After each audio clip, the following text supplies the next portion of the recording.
বর্তমান সরকার মানুষের জীবনমান উন্নয়নে সবচেয়ে বেশি গুরুত্ব দিচ্ছেন বলে জানিয়েছেন বাণিজ্যমন্ত্রী খন্দকার আব্দুল মুক্তাদির। শনিবার সকালে সিলেট মেডিকেল বিশ্ববিদ্যালয়ের সম্মেলন কক্ষে সরকারি স্বাস্থ্য প্রতিষ্ঠানসমূহের সার্বিক বিষয়ে পর্যালোচনা অনুষ্ঠানে এ কথা বলেন তিনি।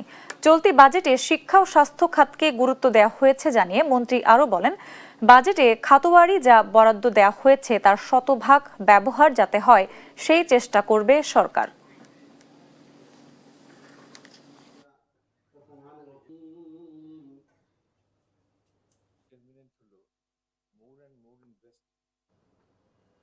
দুইটা ফেজ, একটা হচ্ছে মানে মাস্ট রিকোয়ারমেন্ট, আরেকটা হচ্ছে এটা আইডিয়াল রিকোয়ারমেন্ট।